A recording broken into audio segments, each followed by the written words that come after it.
7 minutes in Intermodal.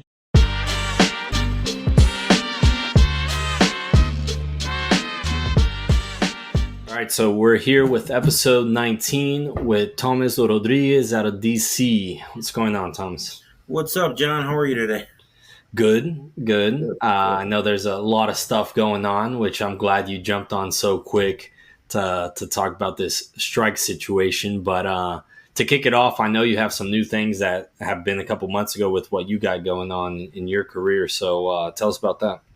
Yeah, well, thank you. Thank you for having me, John. So in the last 6 months, I opened up my own Drayage Operations Consulting firm, if you will. Just trying to build that business. I've been in the game about 21 years in the trucking industry. I'm going to say the last 15's been intermodal mainly. And that's where I'm at right now. Nice. Well, congrats on that. And the name couldn't have been better, right? Drayage Operations Consulting. I mean, you can't beat that in the Google search. Right. Good job on that one. Well, yeah, it's definitely a niche thing because not a lot of people running around know what drayage is. You know, I have to usually explain it. Hey, those containers? That's what I do. I move in and out the port. With independent contractors and keep things moving. You got to be an energetic person to be in this business, be able to pivot. Every day's pretty much a new day in this business. So yeah, and I like to say I like to give inspiration to operations. There you go. You need to coin that one. What's interesting in this strike situation is I think where you're at, and in terms of, I mean, you're based out of Baltimore, right? And correct. So with everything that's happened there this year and the strike coming about, I mean, that's a lot of hits in a short time period. So your perspective and what y'all have going on and what you suggest to do is very interesting because y'all's market has gone through some stuff that other ones haven't. So what's all going on in terms of with the strike and y'all's location? So yeah, I am boots on the ground in Baltimore, Maryland. Actually, today marks the 6 months to date since that bridge collapsed. Right. The Key Bridge collapsed, and just being around, going to the events, talking to guys in a local gym.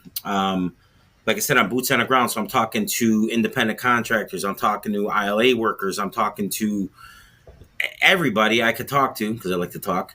And what they're telling me, a lot of people, they're not on board with this strike, because Baltimore just come back to work and now they're going off work again, so you're going to have a lot of small companies struggling as they have been just because the market's been dry to keep things moving with smaller companies. So there's definitely that struggle that we're living in now. Even just talking to the real people that are going through it, and it's just been a circus really of what's going on. And in my role, what I'm doing with my company is just trying to help companies pivot, taking phone calls, talking to gentlemen like yourself that are doing podcasts or anybody that wants to get the word out there. Yeah. For people that are boots on the ground, right? That can't give good information, that's just not thinking about what's going on, that is telling them things that are actually happening to everyday people. Yeah, and so what do you see that is going to happen? I mean, it's coming up, right? Monday, Tuesday. What's going to happen from what? Well, put it like this: there was a press release put out today saying that there's no more negotiations going on currently. So that's pretty sad to hear. So I don't know. Intermodal is usually, I would say, organized chaos. And I think it's just going to be chaos now. There's going to be bottlenecks everywhere. There's going to be detention, and rightfully so. Customers don't want to pay that detention, but these costs are going to get passed on to the consumer. And it's just going to get worse with, we got the busy season coming up with Christmas, hopefully a lot of shippers, got their POs out, early enough to fulfill and get these to get these containers in and unloaded and back again. So I don't know, man. It's going to be a whirlwind of things not moving, I guess. A lot of emails, a lot of phone calls, a lot of what do we do? There's people are going to run out of space to be storing these containers. Hopefully, this gets rectified pretty quickly. And that was going to be my next question: is how quick? I mean, some people are saying, less than a week. Some people are saying a week. And recently, someone, their opinion was 2 weeks. I know no one knows, obviously, but I would hope it only takes a couple days. I really do hope it only takes a couple days, just because there's a lot of people hurting.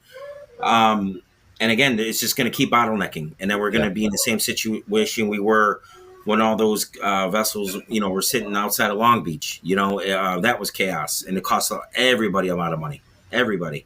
So I don't know, man. I'm praying for the best. And what do there's almost no time left, but there is a few days, a few hours. Mm-hmm.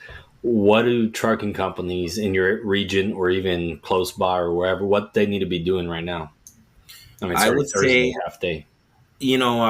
I would say getting, all those, I posted on LinkedIn, start getting those contingency plans in place. Start doing some crisis management, because that's what we're in. We're in a crisis. I would call it nothing less than that. But that being said, like we were speaking, I was telling people on LinkedIn, now's the time for your operators to shine. You have the right people in place to do the job, because it's going to get sketchy. You got to have strong operators who are able to move the freight. Are your dispatchers in tune? Are they talking to the drivers so they don't go jump ship? Making sure everything's nice and tight in lean, because everybody's going to have to run real lean. You know what I mean? Because there's going to be a lot of money coming in the front, going out the back. Yeah, like you said, I like the way you put that. Is everybody does need to be in line. Got to get the troops together, if you will. Correct. It seems like there's things that companies want to do or feel like they need to do within now until Monday, but is everybody on board? And like you're saying, who's leading that in the right way? Because it's a crisis. So you got to lead it the right way. Absolutely. And, now stress and all this stuff. Yeah. Yeah, for sure. In this business on a regular day is stressful. Of course. There's a lot of moving parts. There's a lot of emails. These containers on the street, when you see it moving, you look at a container. Just look at it now and say, wow. There's a lot of emails, phone calls, just to get that one container moving on the road.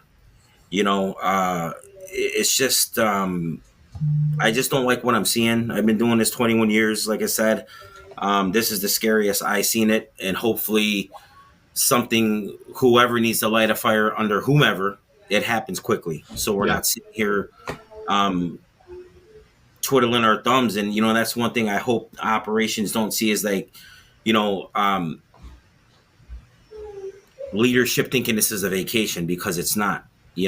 Leadership should be seen and heard at all times. Right. And that's how you lead.